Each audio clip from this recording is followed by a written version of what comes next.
Welcome to you all on this stormy Tuesday. We are really lucky to have Debbie Reimer with us today again. Debbie is a chartered marketer, a CIM fellow. She's founder of Sand Marketing and also CMO for Zimplify. So she's a really busy woman. And she's an expert in consumer behavior and brand development. And she's really great at getting businesses to dig deep into the hearts and minds of their target audiences. And I'm going to hand over to Debbie very soon. But before I do that, I'd like to say that today, the session, Debbie's going to talk to us probably for about 25, 30 minutes. And then we've got a chance to ask her some questions. So what I would recommend is that as we go through, please do put your questions into the chat. And myself and my colleague Amanda will pick those up as we go through the session, and then we'll put those questions to Debbie at the end. So make them nice and hard for Debbie. So there'll also be a copy available of the slides, and those will be sent out to everybody that has registered this afternoon. And there'll also be an evaluation form of the event. So we'd be very grateful if you could complete that as well, because it really helps us to keep improving these sessions. So I am now going to hand over to Debbie, and I hope everybody enjoys the workshop. That's great, Sharon. Thank you very much for the introduction and for inviting everybody to ask me really hard questions. That's wonderful.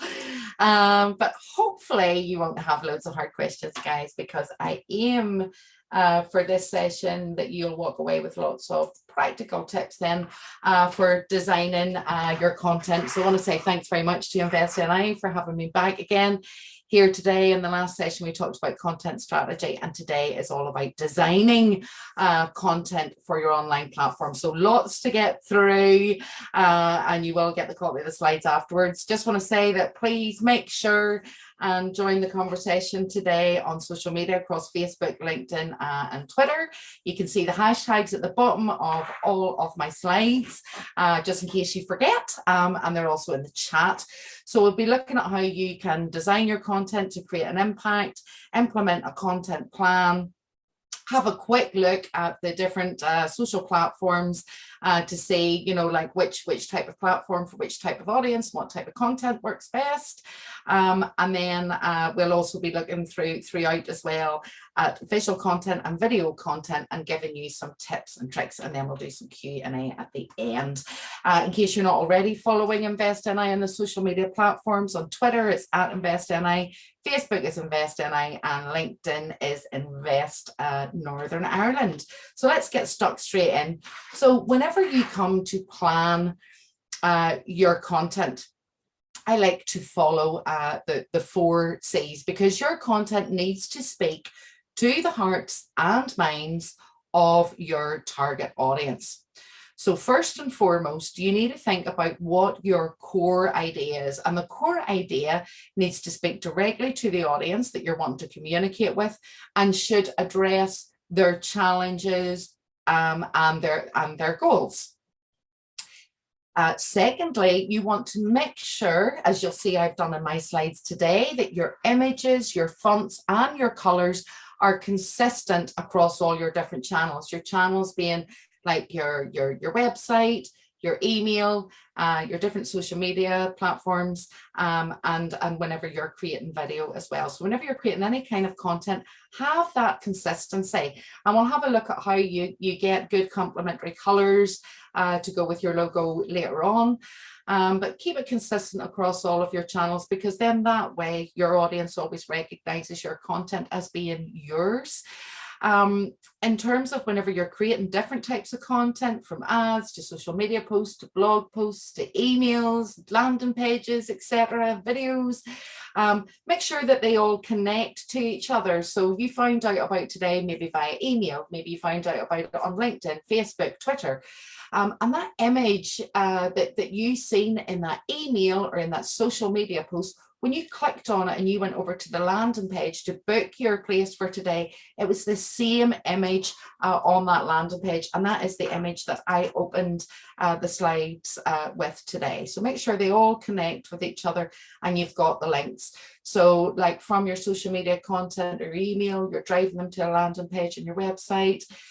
Maybe that's a blog, and on the blog then you've got all your social media icons where you're telling them to follow you on social media. Or maybe if you're doing a fan only event, you're saying follow us on Facebook for fan only offers, that sort of thing. Just think about how all the different bits need to connect with each other. And that means that they should all be complementary. So they're all going to work together to complement each other and improve your chances of success and really drive up your conversion rate. So let's have a look at this in action. Examples from a couple of different types of companies. So first and foremost, Your So Money Supermarket, one of my favorites of all time, the Epic Strut. This campaign resulted in more traffic to the website than any other point in history for Money Supermarket, and their sales in that first year grew by 38% as a result of this man up here, the builder, and then of Dave as well, as we see down here in the Epic Squads, is strutting his stuff in his denim hot pants. I remember the year actually this campaign came out. I went on to Money Supermarket. I was going on holiday. Do you remember those days when we used to do that sort of stuff? I was going on holiday and I was looking to book my holiday insurance, and I was looking across a number of different sites, and I was like, oh, I must look on moneysupermarket.com. I saved £234. See, still sticks in my head on the insurance for my family. And I actually took to social media and said, Debbie, it feels epic. She saved £234 on her travel insurance. So people were using it all over social media. So that's one example. Different actors, different people through time, but sticking with the same core premise, that you're also Money Supermarket and having that humor element to it as well. Love it or hate it. I love Marmite personally myself. I think I'm the only person in my house that does. Everybody else hates it. But it's been dividing the nation since 1996 when this campaign first started. And you can see now that they actually have got themselves a day, which is the 31st of January, which is National Love It or Hate It Day for Marmite. We can see their new limited edition there for their Christmas campaign, Love It or Hate It this Christmas. The key things that you'll see here is that love it or hate it message is carried across absolutely everything, and that they're using those same really, the same fonts and the same really strong colors with the reds and the yellows, etc., which are taken from their logo, and then they're carrying that across into all of their visual posts then. When it comes to price comparison sites, another really popular one and one of the longest running campaigns is Compare to Meerkat. And that has been running since 2009. And I've said here, the secret of their success is very simple. They follow the 4 C's that I was talking to you about earlier. So if you follow those 4 C's and you have that core idea and you've got the consistency and the connectedness and all the bits are complemented, you too will enjoy that sort of success. To start to look at then how they've run it across, like their advertising, both outdoor, on social media, on Google Display, etc., and all their print ads. And then they've even gone live on social media because they do a lot of stuff for the 2-for-1 cinema tickets, where they've then done their own spoofs live on social media. More Murders on the Orient Express, and the characters have their own social media pages. We see the consistency carrying across onto their website, so you can design these sorts of heroes yourself on your website. And again, bringing into play the movie characters, whether it's Indiana Jones there with, with the travel insurance, etc. So the different images, always using the little meerkats and carrying that across everything they do. And one of my favorite pages on their website is their About Us, because they have a whole section totally dedicated to the meerkats, and each of them has their own pen profile. And you might be thinking, oh, that's a big organization and they're really well recognized. Well, I can tell you guys that Wilson's Agri, and if you've got time, look them up after this. Wilson's Agri, just in Darva here, just outside of Coleraine, they actually have a couple of their cows featured on their About Us page, which I absolutely love. And they've got them in as their product testers, which is really humorous. A local one from 2017, I was successful in securing the contract for Go For It for the Causeway Coast and Glens region. You can see the bus shelter ads here on the left-hand side, the social media visuals then on the top right, and then the pop-up banners that we then use in the PR and events all around the place. Here down at the bottom. And I just want to say that whenever we launched the first video, which was Francis Galbraith at Glenara Elite Travel, within an hour of that video going live on Facebook, the website got 2,438 hits. And normally it would have been about 160 hits in a day. So 2,000, nearly 2,500 in an hour. That's pretty phenomenal. If you want to watch the videos, I have given you a link on the slides. You'll be able to watch them afterwards. They're in my Dropbox. And the key thing here is that they featured people who had actually started up in business in that year in 2017, and to inspire then other people to come through the Go For It program. So very important that we looked at, like big companies as well as smaller local organizations. In 2014, a campaign that I'd featured in the last session as well. I really, really love this one from Land Rover. Their sales in the year whenever they launched that campaign, which was 2014, were up 9%, and that was their biggest ever growth in 1 year.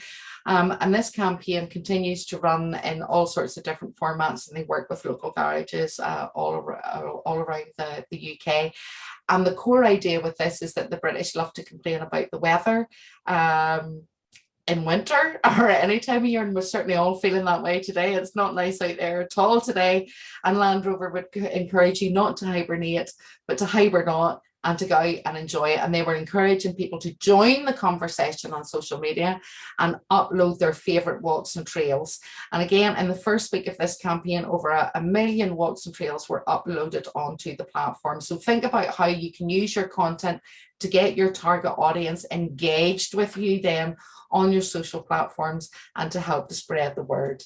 One of my favorite more recent ones then, and this time using TikTok, is Ryanair. And they are now one of the most successful brands on social media. So in 2021, they're one of the top brands in social media. You can see here they've over 1 million followers on TikTok. I've just got wee screenshots of the images, but these are actually all videos. If you don't follow them, I do encourage you to jump on over onto TikTok and follow Ryanair, because they really are, they're very, very funny, and they poke a lot of fun at themselves, and they poke a lot of fun at other airlines who have started to copy what they're doing. And I love what they do because it is very, very simplistic and uses a really simple filter, and it's not overly sophisticated or overly designed. So very, very humorous. So definitely jump on over and have a look at what they are doing, and that will give you some inspiration. So in terms of creating your content for, I mean, I've said for blogs and social here, but also, like for your emails and for your landing pages, you really do want to have a strategy. And my tip is to think about different themes throughout the year that you can build your content around. And this will be your kind of like evergreen like content and stuff that, that you'll have a real strategy around. Then week to week, as things happen, you can organically post stuff around this. But this is the kind of stuff that you can schedule your content on. So for your own industries, think about key times of year and key things that happen in the year. So if you're a florist, it might be there's a lot of proposals that happen around Christmas time. Valentine's Day, again, there's a lot of proposals. A lot of people send flowers on Valentine's Day. So that would be one of your themes. Mother's Day then is March. So that could be your theme in March. Easter is typically end of March, you know, to the end of April. So Easter flowers then. Like round autumn, you might do a sort of like a gothic thing to tie in with Halloween or whatever. Other industries, so you know, if you're a business consultant or you work in retail, we just had Small Business Saturday. There'd be World Mental Health Awareness Days. Think of all the things that happen throughout the year that you could then build into a theme then for your organization, and choose a theme either for each month of the year or bi-monthly or quarterly. And then armed with that, I've put a wee table in for you here. So you can put your month in December. Your theme might have been Small Business Saturday, say, for example, if you were a retailer. And then you can create different types of content for each day of the week. So again, I've included a wee infographic here of a 20-day social media challenge, because that can really help you, that once you've decided on your theme, that then you can repurpose content into different types of posts, like asking questions, running polls, doing behind the scenes photographs, or even better still, videos, running polls. And the one at the bottom, ICYMI, is in case you missed it the first time around. So an old piece of content that you created that got a lot of engagement, you know, like you can update it and you can share it again. And I just find it really useful to have the strategy for the year, and then your themes for each month, and then you can create different types of content around that theme, and not just limited to social media. You know, you could have emails around it, you could have your email newsletter, you can write blogs around that theme. And that's what brings us on to COPE, because you're thinking, how can I cope with creating all this content? Well, COPE stands for Create Once, Publish Everywhere. So once you have that core idea, then you can start to repurpose it into lots of different things. So here I've got like create a story or experience and transform it into different pieces of content, like make a 360 video, add it to your website, repurpose, you know, into a blog, share that on your website, create video ads for Facebook, create an infographic, share that on social media, summarize your highlights in a post, record an interview, publish that, film one of your team talking about the experience, and just schedule lots of little bite-sized elements then to share across all your different channels. This is one that I had done this year within my own organization, Simplify. One of our platforms is a marketing automation platform for small businesses. You can build landing pages, send emails, create social media. And our brand promise and our logo is it's marketing just better. And I thought, how do you help people do marketing just better? You give them helpful tips and advice. And we do that through our blogs, our live classes and social media. And I was like, right, if you're teaching somebody, you know, when you're teaching and you're teaching children, what do you start with? We start with the alphabet. So we came up with a concept of A through Zim. So on our social media, then we have the letters of the alphabet, and they'll talk about different things in marketing, like automation and blogging, E for email marketing, that sort of thing. So you can see the social posts, they all look that, you know, there's consistent styling. And then they'll drive the audience over onto the website to read the blog, you know, like how do you write the perfect blog? What length is the perfect blog? That sort of thing. And there you can see them filtered through like onto the website. So then in terms of scheduling your content, one of the biggest challenges is knowing you know, what type of content to share and when. So let's take a look at scheduling first. And there's just a reminder to join the conversation, talking about social media, join the conversation on social. So the very first thing you need to think about is why people use the different social media platforms.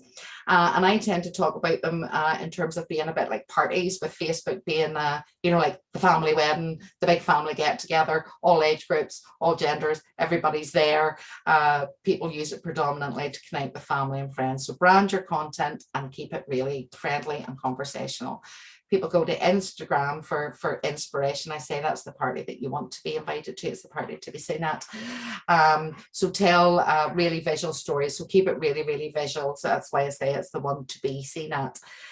In terms of Snapchat, then people go there, same as TikTok, to follow influencers and to have fun. So keep your content fun and give lots of behind the scenes footage. People really, really love that. Then if we move over to the more B2B platforms, well, LinkedIn is like a networking conference, like an Invest NI conference or event, or Women in Business conference, that sort of thing, a Chamber of Commerce event. People go there to connect with other professionals and to get lots of tips and thought leadership that helps them to do their job better. So that's the sort of content that you should be posting there. And then with Twitter, Twitter's like a news conference.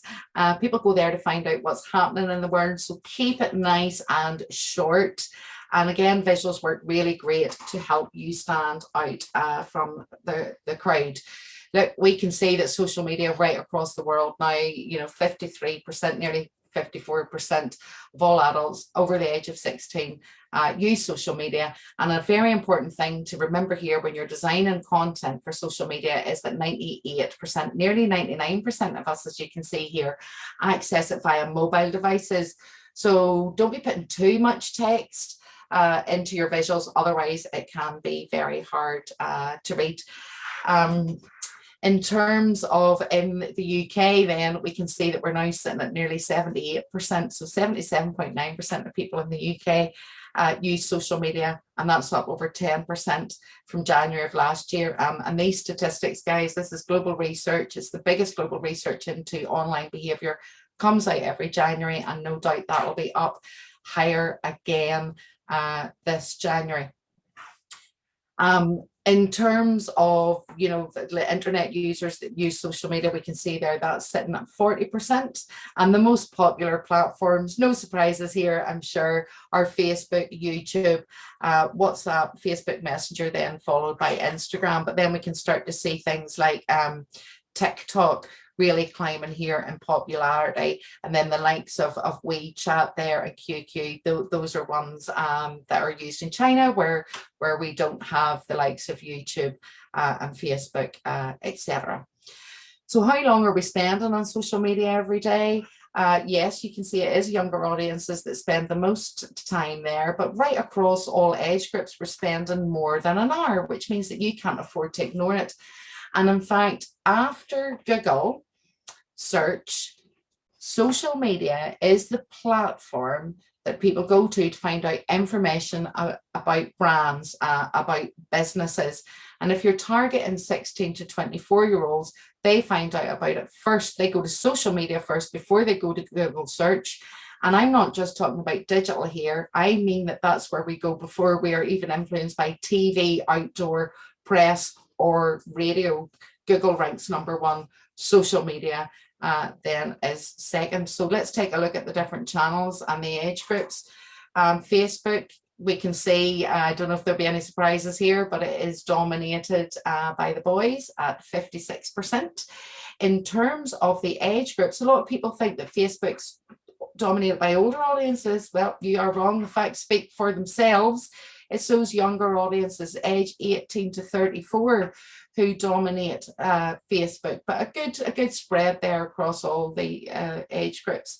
So remember, keep it conversational. Best times to post, guys, are weekdays between 1 and 3, and the best days of the week are Thursday and Friday, when engagement rates are 18% higher.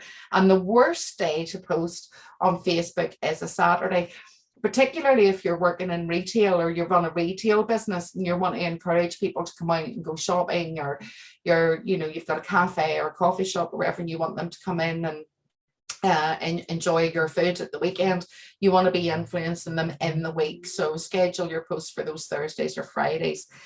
Instagram then, fairly even split between the males and the females, slightly higher on the female side.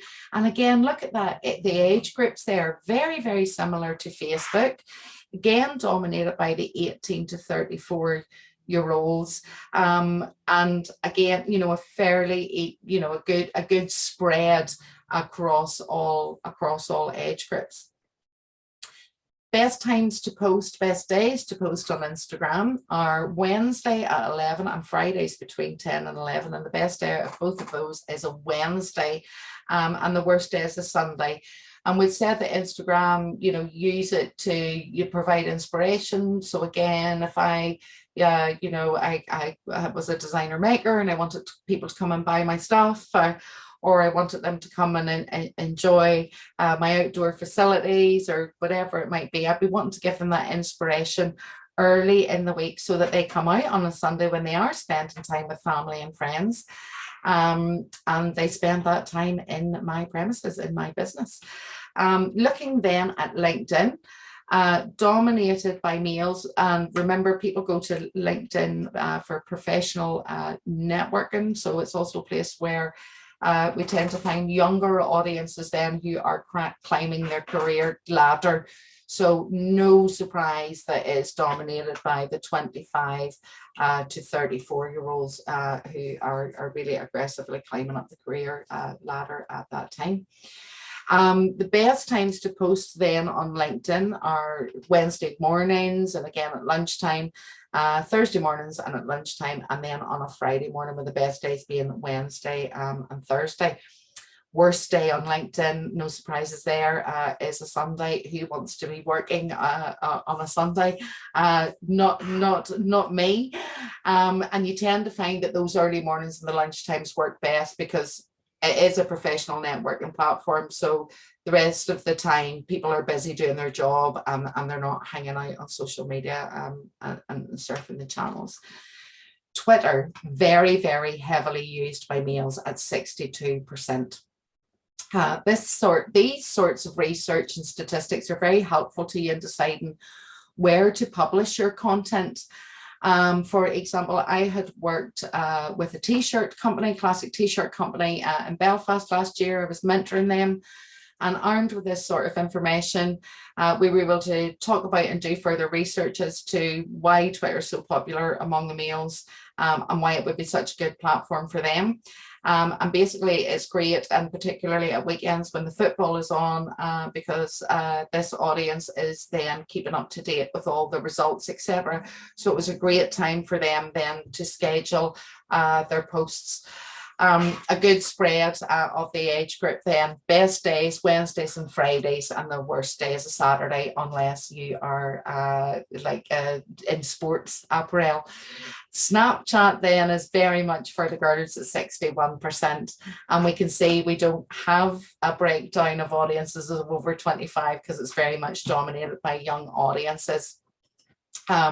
Best times to post 9 till 1 a.m. That's 9 p.m. till 1 a.m. So unlike the other channels, and every day is a good day. There are no bad days. And like people go on to online, to be entertained, to watch videos, to get educated. So keep your content educational and useful and entertaining. YouTube, second biggest search engine in the world, again dominated by the males. Best time to post is 5 o'clock. Best day is Sunday. Do plan ahead. It takes a wee bit of time for your video to get rated, so you need to be scheduling 2 hours ahead of time. And last but by no means least, TikTok, fairly even split between the males and the females. Keep it fun. We don't have there's no bad day. As you can see here, you should be posting every day on TikTok if it is the right if it's the right platform for you, and keep it humorous. So select the platforms where your audience hang out, adapt your content for the different platforms, and use a content scheduler and a design tool. And that brings me on to the design element. So what do you need? And these are things to ask your designer for if you don't already have them. So whoever designed your logo, you are going to need your logo as a transparent PNG. So you can see here that this logo is white, and I've shown it against a gradient background so that you can see it, because it was against my white slide, you wouldn't see it. You can see it down here. And these are the colored versions. So all of them have nothing in the background, so you're not going to get a horrible white square or anything whenever you use it over photographs. You'll need your hex code with your brand colors, which your designer should be able to give to you. If not, I can show you a tool now in a second where you can get those. And you'll also need your brand fonts. Again, your designer should be able to give them to you. But if not, I'm going to show you where you can get them at. So my favorite content tools, Canva, love Canva for designing everything. And of course, our own platform, then the Zoom platform where you can build emails, landing pages, and schedule your social media content. And it's also fully integrated with Canva, so you can design all your email headers and your blog headers and your landing page headers directly within the platform with the Canva integration. If you can't get your hex codes, no problem at all. If you go to imagecolorpicker.com, this is be on your slide, so you'll have it for afterwards. You can see I uploaded the image from today, provided to me by InvestNI. And then do you see this wee circle here? That is on the color picker itself. If you hover over the picture, then it will bring you up with your hex codes here on the right hand side. And then it gives you all your complementary colors that are going to work really well with this image. You can see it down there on the right hand side. Where can you get your fonts? Google supplies you with all Google fonts for free. You can get them at fontsgoogle.com. If you've got custom fonts, you can buy them off of the font shop, but ideally do ask your designer first. They should be able to give them to you. But if not, like, you can pick up your fonts from anything from about £20 and they're yours, and then you can import them into Canva. And then Canva itself has loads of amazing fonts that you can use. But my tip to you is don't get carried away. Choose a font for your headers and choose a font for your subheaders and your body text and stick rigidly to that, so you've got that consistency across absolutely everything. You can see here, this is for one of our other products, Lead Onion. All of these we created in Canva. So again, the same consistency in terms of using the color palette for that particular product, and the fonts consistently across absolutely everything that we designed then in Canva. My favorite video tool of all time has to be Quick. I mean, Canva's got videos in it as well, and lots of you will shoot your videos natively in your phone, which is amazing. But this is like, if you want to edit your videos afterwards, you want to add filters, you want to add music, you want to add subtitles, you want to add titles, then you can use the Quick app on your Android or on your iPhone. I absolutely love it. So I definitely recommend that you go away and have a play with it after today. And just to finish up, to say that the importance of visual content is that, you can see here, 90% of information that is transmitted to our brains is visual. So you need that. Just remember, when people are scrolling through, scrolling through their social media or scrolling through their emails, etc., looking at different websites, that you want to really capture their attention. And a picture speaks 1,000 words. So use visual content. And 40% of people will respond better to visual information than they will to text. So don't underestimate the power of it. But the key is, remember that you have the core idea, keep it consistent across all your different platforms in terms of your colors, your fonts, the types of photographs that you use, and your message. Keep it really consistent across any channels you're using. And finally, I just wanted to highlight, there is a program that's coming out. It's launching in the new year, but you can pre-register for it now. Any of you that are a small business employing 5 to 249 people, you can register your interest and help to grow digital.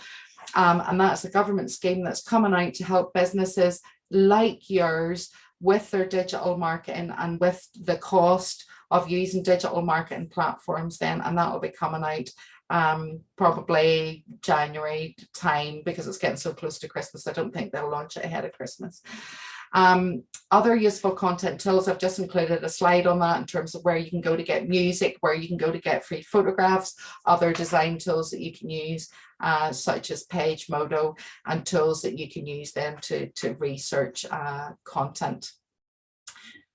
So that brings me to the end. Gosh, that's so short. There's so much that I would love to show you.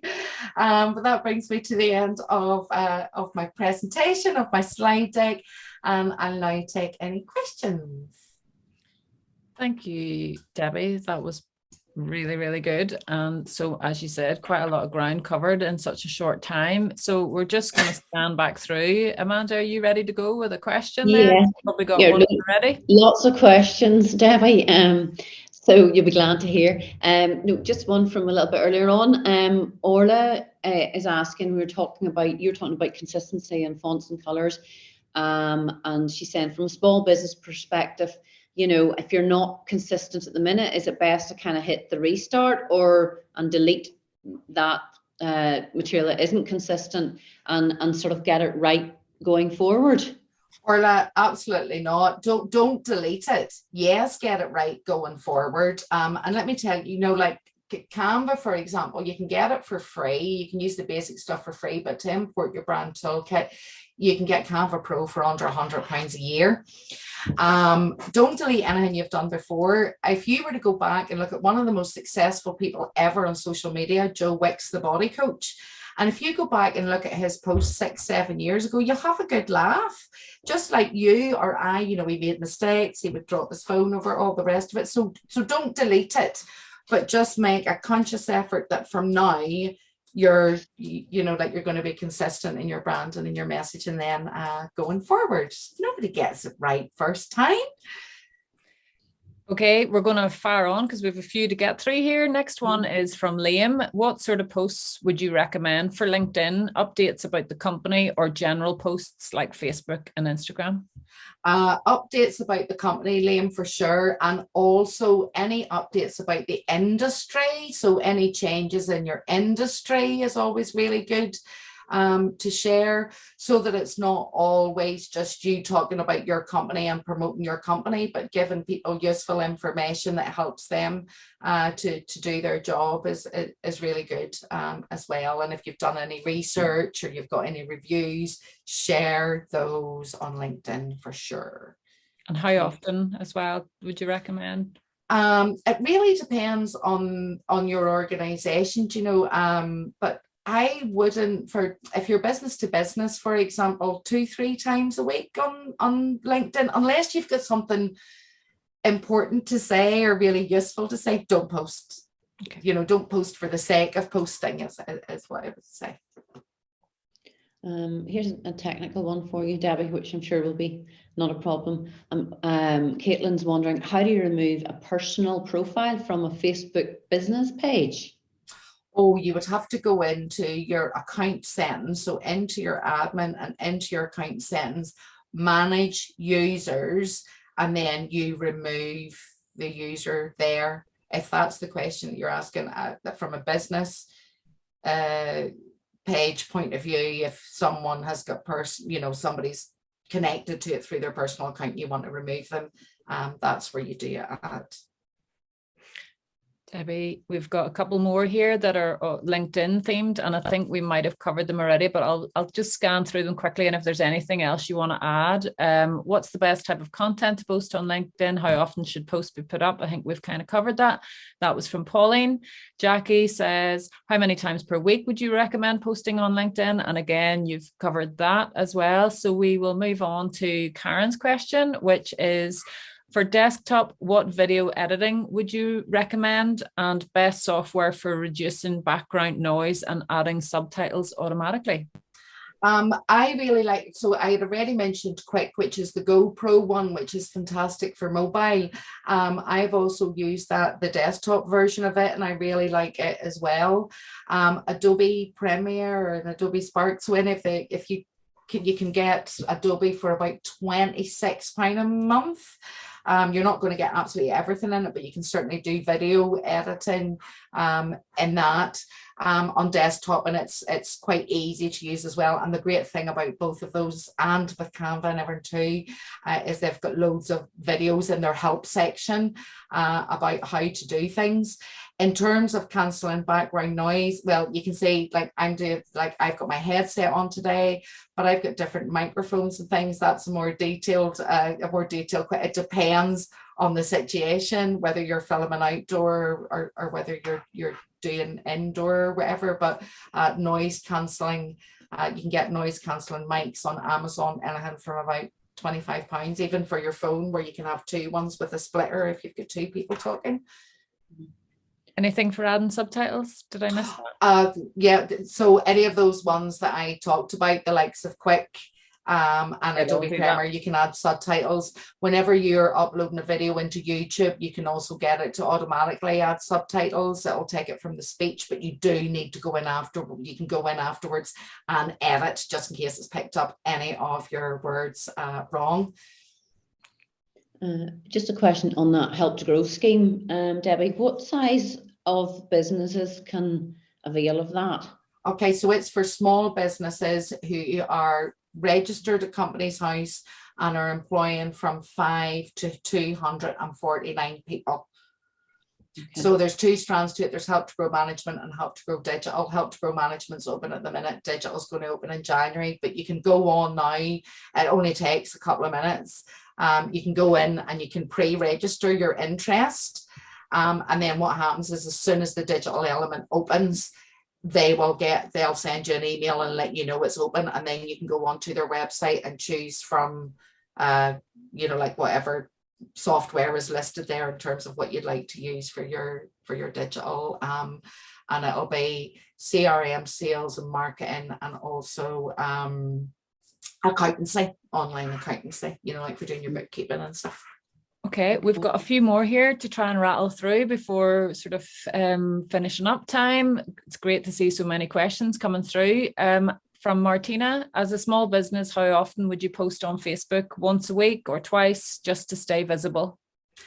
Again, well, what I had put, there was 2 days there that are really good for Facebook, Wednesday and Thursday.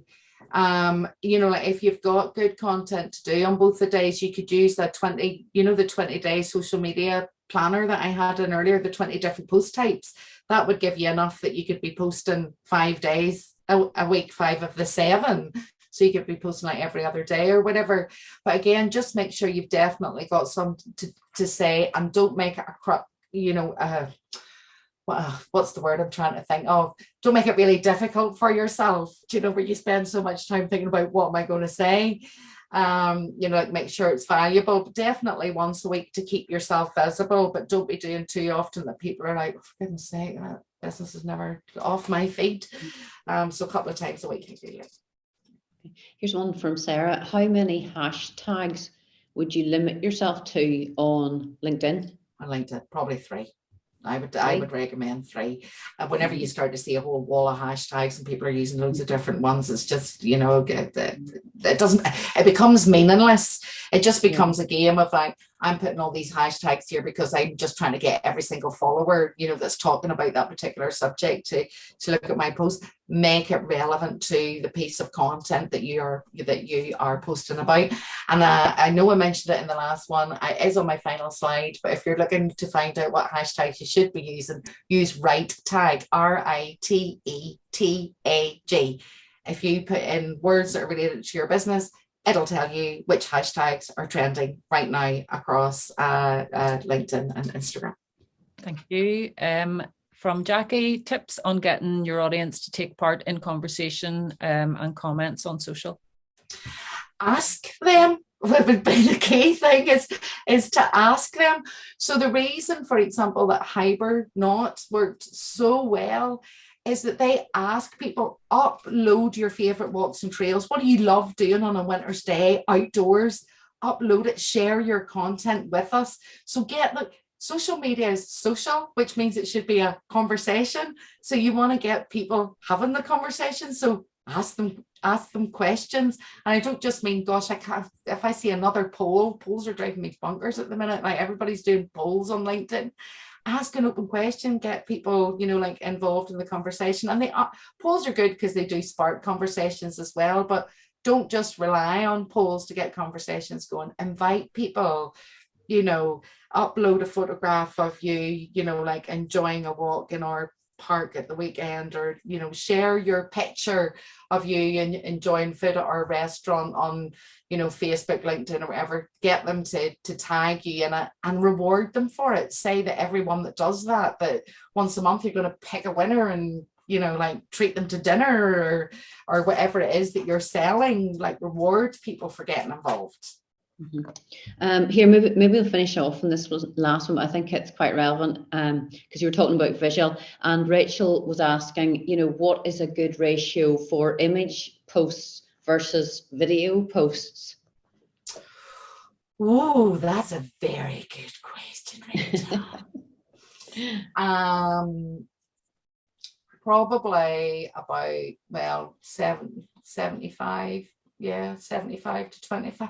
Kind of depends, because for some businesses, you know, like especially clothing companies and things, video posts work incredibly well whenever you're letting people see the clothes that you are wearing on them. But otherwise, I would sort of go 75% to 25% then in video. Video takes longer, but you will get like lots more traction from it and lots more engagement from it. And I do just want to say one other thing, sorry, on visual posts, just talking about percentages, is make sure that text on visual images is never more than 25%.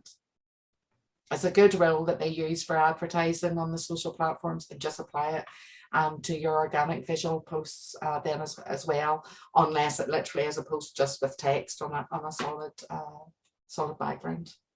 Brilliant. Debbie, we have rattled through all the questions, I think.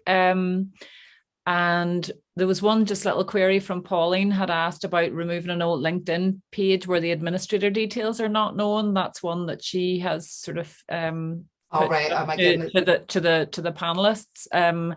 So that's something maybe we could maybe answer in a second there, if that would be. Yeah, it is one. I mean, I don't know about anybody else, but whenever I've had to do that myself in the past, or to do it for clients in the past, you do have to go through the help, put in a support ticket to LinkedIn themselves and ask them to remove it. All they'll ask for is proof that you either own the business or that you work in the business. So that's usually like something like a letterhead or your company's house number or whatever, just to prove that this is my business, and then you can they'll remove the old page for you. Yeah, so just raise a help ticket then. Yeah. We've got lots of thanks from everybody. Thanks from Valerie. Love these courses. You always reassure that I'm doing the right thing. Martina, thanks very much. Very useful and speedy. Loved it. Great as always, Debbie. From Nicola, thanks so much. And Liam, thanks. Lots of thanks all coming in for you, Debbie, there. So just want to finish by saying thank you from us. It's been a really brilliant workshop today, really useful, loads of things for people, really practical tools for people to actually put into practice in their businesses. And hopefully everybody can take at least one thing away and start to implement it. So thanks to everybody for joining. Apologies, we ran over by a minute or two, but I think it was really worth doing that just to pick up those last questions and just mine Debbie's knowledge that little bit more. So thanks everybody. The slides, the recording will be available, the slides will be available, and the evaluation survey will also be available. So that will all be coming out to you this afternoon. So thanks again, everybody, and I'll let everybody go.